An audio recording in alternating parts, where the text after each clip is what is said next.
कहते हैं कि सामने मंजिल हो तो रास्ते न मुड़ना, और जो भी मन में हो वो सपने न तोड़ना, और कदम कदम पे मिलेंगी मुश्किलें आपको, बस सितारे चुनने के लिए जमीन मत छोड़ना बच्चों, जमीन मत छोड़ना।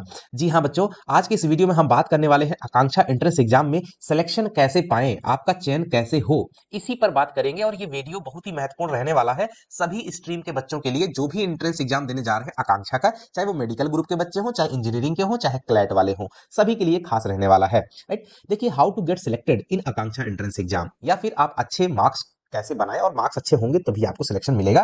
तो कुछ बातें मैं आपके साथ में साझा करने वाला हूं, उनको आप ध्यान में रखेंगे तो निस्संदेह ही आपका सिलेक्शन, आपका चयन जो है आप उसके बहुत ही करीब पहुंच जाएंगे, इवन आप सिलेक्ट भी हो सकते हैं। राइट, तो चलिए देखते हैं क्या क्या वो बातें हैं। सबसे पहली बात ये है कि भाई आपको अपने सिलेक्शन के बारे में सोचना ही नहीं है। Don't think about your selection. Right, पहली बात इसको दिमाग से निकाल दीजिए कि मेरा सिलेक्शन होगा या नहीं होगा, इस बात को तो जरा सा भी दिमाग में लाना ही नहीं है। Only concentrate your exam, only concentrate on your exam. तो आपको अपनी परीक्षा के ऊपर ही जो है ध्यान देना है, फोकस करके रखना है, और अपना 100% एफर्ट जो है लगा देना है बच्चों, क्योंकि ये अवसर दोबारा आपको नहीं मिलेगा। Right, don't waste your time on lengthy questions. Exam कोई सा भी हो, एंट्रेंस एग्जाम हो, जो भी हो, उसमें कुछ क्वेश्चन ऐसे रहते हैं बिल्कुल मतलब बिलो एवरेज रहते हैं, बिलो एवरेज, कुछ एवरेज रहते हैं, और कुछ जो है एबव एवरेज रहते हैं, या फिर हार्ड क्वेश्चन रहते हैं। राइट, तो तीन तरह के कैटेगरी के क्वेश्चन रहते हैं। एक तो औसत क्वेश्चन, एक औसत से भी नीचे, और एक औसत से ऊपर, जिनको हम लोग कठिन क्वेश्चन की श्रेणी में रखते हैं। तो ध्यान देना, यहाँ तक कि ये क्वेश्चन जो सिलेक्शन पाने वाले बच्चे रहते हैं 100% ये करते हैं इन क्वेश्चंस को। राइट, तो इनमें आपको एक भी कमी नहीं करनी है। सिलेक्शन होता किसमें है, जो हार्ड वाला पार्ट होता है, जो हार्ड वाले क्वेश्चन होते हैं, उनमें कौन कितना ज्यादा सही कर पाता है, बस उसी से, क्योंकि ये एकदम कॉमन होता है।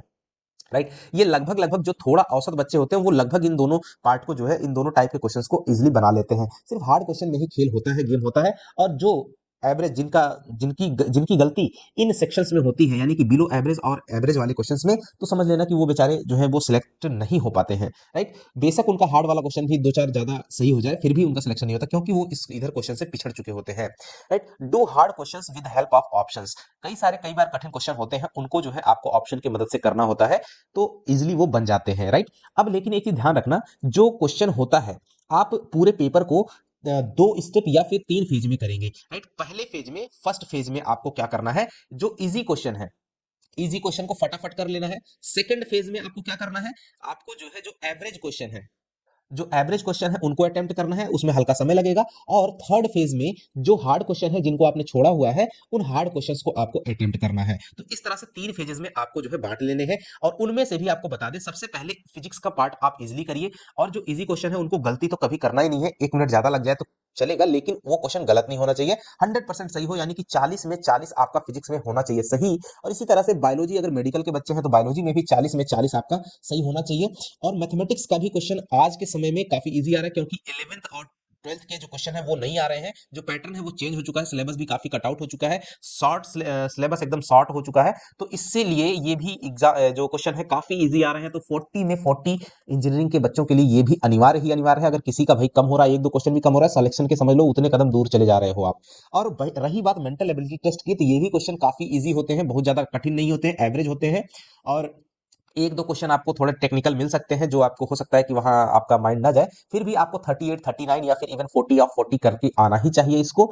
और आना ही नहीं मतलब 100% राइट भी होना चाहिए। ये नहीं कि हमने अटेम्प्ट कर दिया इसका मतलब कि हमारा सही होगा, नहीं, सही होना चाहिए। अब बात बचती है केमिस्ट्री। मुझे केमिस्ट्री का क्वेश्चन थोड़ा सेक्शन जो है थोड़ा सा टफ लगता है, क्योंकि आमतौर पर ये धारणा होती है बच्चों की, केमिस्ट्री जो है थोड़ा सा टफ होता है। हाँ, उसमें कुछ याद करने वाली चीजें होती है, कुछ लॉजिकल चीजें भी तो होती ही होती है। तो आपको उन सबको मिला करके ओवरऑल जो है केमिस्ट्री के पार्ट को जो है, जब ऊपर के इन तीनों को, फिजिक्स को, बायोलॉजी, मैथमेटिक्स और मेंटल एबिलिटी टेस्ट आप टच कर लें, उसके बाद केमिस्ट्री के पार्ट को तीन फेजेस जो मैंने बताए, उन तीन फेजेस में बांट बांट करके आपको उसको कर लेना चाहिए। सबसे पहली बात है कि 4 सेक्शन में, आपको बता दें 4 सेक्शन रहेंगे, जिसमें 40, 40, 40 और 40, यानी कि टोटल 160 क्वेश्चन रहेंगे, और 180 मिनट का टाइम रहने वाला है। तो ध्यान देना, ज्यादा आपको समय नहीं मिलेगा, 1 मिनट कुछ सेकंड का टाइम मिलेगा एक क्वेश्चन के पीछे। तो आपको समय यानी टाइम मैनेजमेंट का भी बहुत ज्यादा ध्यान रखना है। टाइम मैनेजमेंट, किसी क्वेश्चन पे 1 मिनट से ज्यादा समय देना ही नहीं मिलेंगे, कुछ क्वेश्चन ऐसे मिलेंगे जिनमें 1 मिनट से भी कम समय लगेगा। आप क्या करेंगे, वो जो समय बच रहा है वो नेक्स्ट क्वेश्चन पर, जो थोड़े टेढ़े क्वेश्चन है उन पे समय यूज करेंगे, लेकिन वो समय कब देंगे, लास्ट में देंगे, क्योंकि हार्ड क्वेश्चन में अगर आप लग जाएंगे तो आपका टाइम ज्यादा वेस्ट होता रहेगा और आप जो है फ्रस्ट्रेट होते रहेंगे, और आपका एक क्वेश्चन दो क्वेश्चन खराब हुआ तो निश्चित तौर पर आपका पूरा पेपर ही खराब हो गया। और आप इजी क्वेश्चंस बनाते जाएंगे तो आपका जो मनोबल है वो बढ़ता चला जाएगा, और निश्चित ही एवरेज क्वेश्चंस भी जो थोड़े टफ होंगे आपका माइंड तुरंत उसको भी कैच करेगा और वो भी सही होंगे, और इवन जब एवरेज भी सही होंगे तो हार्ड क्वेश्चंस भी आप इजीली सही कर पाओगे बच्चों। उसी के लिए मैंने लिखा है कि give proper time to easy sections, right, जो आसान वाले सेक्शंस हैं उनको अच्छे से समय दीजिए। सो अगर आप इन सभी बातों को जो मैंने आपको बताई हैं उनको ध्यान रखते हो, if you remember all those things to so that your selection is near to you, right, अगर इन सभी बातों को ध्यान रखते हो तो आप बिल्कुल सिलेक्शन के काफी करीब रहोगे, राइट। इसी आशा और विश्वास के साथ में कि आपका सिलेक्शन ज्यादा से ज्यादा हो पाए। सभी का सिलेक्शन होना तो पॉसिबल नहीं है बच्चों, सिर्फ 40 का ही होना है, तो मैं उसी उम्मीद के साथ में ये दुआ भी करता हूं और आशा भी करता हूं कि आप में से ज्यादा बच्चों का सिलेक्शन हो। उसी के साथ में आप सभी के लिए मैं गुड लक भी कहता हूं। डियर, जाइए अपना एग्जाम दीजिए अच्छे से, आप सभी का भविष्य उज्जवल हो, यही कामना करता हूं। थैंक यू, जय हिंद बच्चों।